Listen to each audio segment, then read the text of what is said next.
Hi, ഇന്ന് നമ്മൾ ഉണ്ടാക്കുന്നത് അടിപൊളി ഒരു ഫിഷ് കറിയാണ്. അപ്പോൾ പാചകത്തിൽ തുടക്കക്കാർക്ക് പോലും അടിപൊളിയായിട്ട് തിക്കായിട്ടുള്ള ഫിഷ് കറി എങ്ങനെ ഉണ്ടാക്കാമെന്നാണ് നമ്മളിന്ന് നോക്കാൻ പോകുന്നത്. ഈ ഒരു ഐഡിയ നിങ്ങൾ ഇതുവരെ പ്രയോഗിച്ചിട്ടുണ്ടാവില്ല ഒരു പക്ഷേ. അപ്പോൾ എന്തായാലും ഒന്ന് ട്രൈ ചെയ്ത് നോക്കുക.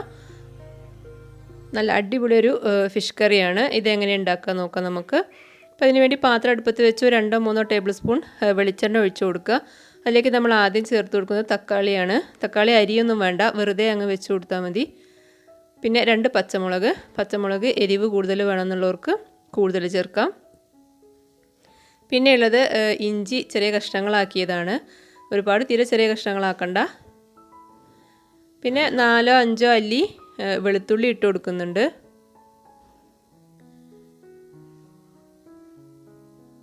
ഇതെല്ലാം കൂടി നമ്മൾ എണ്ണയിലിട്ടിട്ടൊന്ന് റോസ്റ്റ് ചെയ്തെടുക്കുകയാണ് വേണ്ടത്. അതിൻ്റെ റോ ടേസ്റ്റ് ഒന്ന് മാറുന്ന വരെ ആക്കിയെടുക്കുക.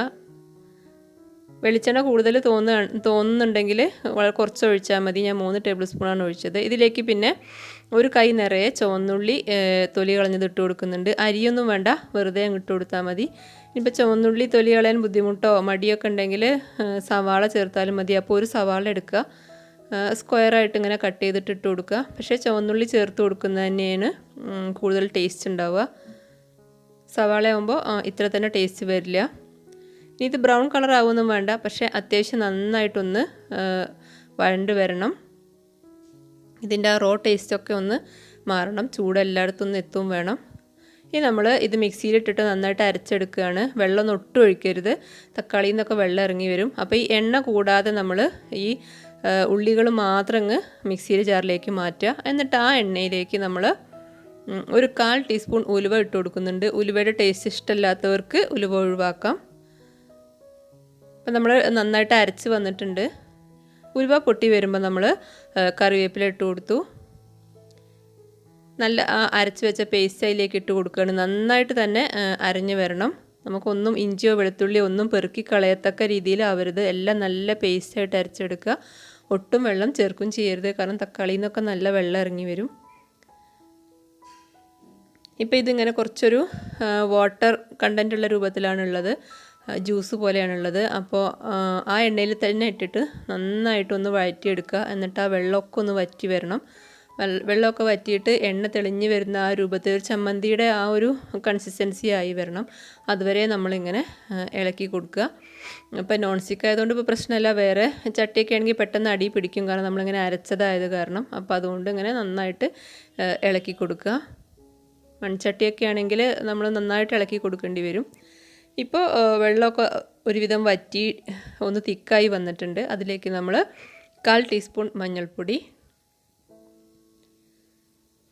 മുളക് പൊടി ഇട്ട് കൊടുക്കുന്നുണ്ട്. ഞാൻ 2 ടീസ്പൂൺ ഇട്ട് കൊടുക്കുന്നുണ്ട്.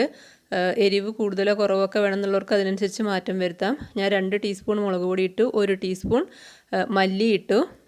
ഇനി ഇതിൻ്റെ റോ ടേസ്റ്റ് മാറുന്ന വരെ ഒന്ന് ഇളക്കി കൊടുക്കുക. മല്ലി ഇഷ്ടമില്ലാത്തവർക്ക് മല്ലി ഒഴിവാക്കുക. ചിലരൊന്നും മീൻ കറിയിൽ മല്ലി ചേർക്കാറില്ല. അങ്ങനെ ഉണ്ടെങ്കിൽ മല്ലി ഒഴിവാക്കുക കേട്ടോ. ഇനി ഇത് ആ റോ ടേസ്റ്റ് മാറുന്നവരെ നന്നായിട്ടൊന്ന് ഇളക്കിയിട്ട് നമ്മൾ നമ്മുടെ കറി മൺചട്ടിയിലേക്ക് മാറ്റുകയാണ്. തുടക്കം തന്നെ മൺചട്ടിയിലിട്ട് വഴറ്റിക്കഴിഞ്ഞാൽ ചട്ടി പൊട്ടിത്തെറിക്കുമോ എന്നൊരു പേടിയുണ്ടായിരുന്നു എനിക്ക്. അതുകൊണ്ടാണ് ഞാൻ ആദ്യം തന്നെ മൺചട്ടി വെക്കാതെ ഇരുന്നത്. ഇപ്പം നമ്മൾ ആ കൂട്ട് മൺചട്ടിയിലേക്ക് മാറ്റി. ഇനി നമ്മൾ അതിലേക്ക് വെള്ളം ഒഴിച്ചു കൊടുക്കണം. പുളി പിഴിഞ്ഞ് വെള്ളമാണ് ഒഴിച്ചു കൊടുക്കുന്നത്. ഞാൻ ഒരു നെല്ലിക്ക വലുപ്പത്തിൽ പുളി എടുത്തിട്ടുണ്ട്. പുളിയൊക്കെ ഓരോരുത്തരുടെ ഇഷ്ടത്തിനനുസരിച്ച് എടുക്കുക. ഇനിയിപ്പോൾ ഇതിപ്പോൾ വാളംപുളിയാണ് വെള്ളത്തിലിട്ട് വെച്ചത്, പിഴിഞ്ഞൊഴിച്ചു കൊടുക്കുകയാണ്.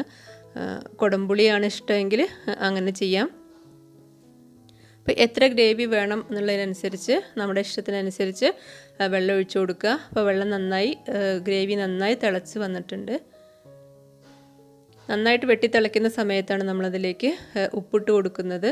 ഇതിലിപ്പോൾ കറിവേപ്പില മാത്രമേ പെറുക്കിക്കളയാൻ ഉണ്ടാവുള്ളൂ, അല്ലാതെ ഒന്നും ഉണ്ടാവില്ല.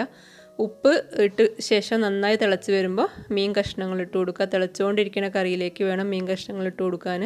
ഞാൻ അയലയാണ് എടുത്തിട്ടുള്ളത്. ഏത് മീനായാലും കുഴപ്പമില്ല, ഏത് മീനും ഇങ്ങനെ കറി വയ്ക്കാം. ഏകദേശം ഒരു 400 ഗ്രാം മീനാണുള്ളത്. എന്നിട്ട് ഇനി നമ്മൾ സ്പൂൺ വെച്ചിട്ടൊന്നും അങ്ങനെ ഇളക്കി കൊടുക്കരുത്. ഇത് തിളച്ച് വരുമ്പോൾ തന്നെ പിന്നെ മീൻ പൊടിഞ്ഞു പോവും. ഇനി നമ്മളിതിലേക്ക് പ്രത്യേകിച്ച് കാര്യമായിട്ടൊന്നും ചേർക്കാനൊന്നുമില്ല. ഇനി ഈ മെയിൻ വേവണം. അവസാനം നമ്മൾ കുറച്ച് വെളിച്ചെണ്ണയൊക്കെ ഒഴിച്ചു കൊടുക്കണം, അത്രയേ ഉള്ളൂ. ഒരു 5 മിനിറ്റ് സമയം ഇങ്ങനെ ഒന്ന് തിളക്കട്ടെ. അപ്പോൾ നന്നായിട്ട് വെന്ത് എണ്ണയൊക്കെ മുകളിൽ തെളിഞ്ഞ് വരുന്ന ആ ഒരു പരുവത്തിലാകുമ്പം ഓഫ് ചെയ്താൽ മതി. ഇപ്പോൾ ഇതാ ഏകദേശം ഫിഷൊക്കെ നന്നായി വെന്ത് കറിയൊക്കെ നല്ല തിക്കായി വന്നിട്ടുണ്ട്. അവസാനം നമ്മൾ ഫ്ലെയിം ഓഫാക്കിയതിന് ശേഷം നമ്മൾ കുറച്ച് കറിവേപ്പില ഇട്ട് കൊടുക്കുന്നുണ്ട്. പിന്നെ 1 ടീസ്പൂൺ വെളിച്ചെണ്ണയും കൂടി ഒഴിച്ചു കൊടുക്കുക. ഫ്ലെയിം ഓഫാക്കിയതിന് ശേഷമാണ് ഇതൊക്കെ. മൺചട്ടി ആയതുകൊണ്ടാണ് ഇങ്ങനെ തിളച്ചുകൊണ്ടിരിക്കുന്നത്. അതിനുശേഷം ഏറ്റവും അവസാനം നമ്മൾ അതെല്ലായിടത്തും എത്തത്തക്ക രീതിയിൽ ഒന്നങ്ങ് ചുറ്റിച്ചു കൊടുക്കുക.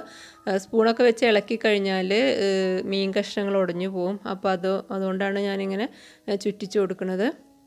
ഇപ്പോഴും ഇങ്ങനെ തിളച്ചുകൊണ്ടിരിക്കുക തന്നെയാണ്, കാരണം ആ ഫ്ലെയിം ഓഫാക്കിയല്ല ചൂടിൽ തന്നെയാണല്ലോ നിൽക്കുന്നത്, അതുകൊണ്ടാണ്. ഇപ്പം നമ്മൾ അടിപൊളി ഫിഷ് കറി റെഡിയായി. കപ്പയുടെ കൂടെ, ചോറിൻ്റെ കൂടെ, ചപ്പാത്തിക്ക്, പുട്ടിനൊക്കെ നല്ല കോമ്പിനേഷനാണ്. എല്ലാവർക്കും ഉള്ളൊരു പരാതിയാണ് മീൻ കറി തിക്കായി വരുന്നില്ല എന്നുള്ളത്. അപ്പോൾ തിക്കായി വരാൻ ഇങ്ങനെ ചെയ്താൽ മതി.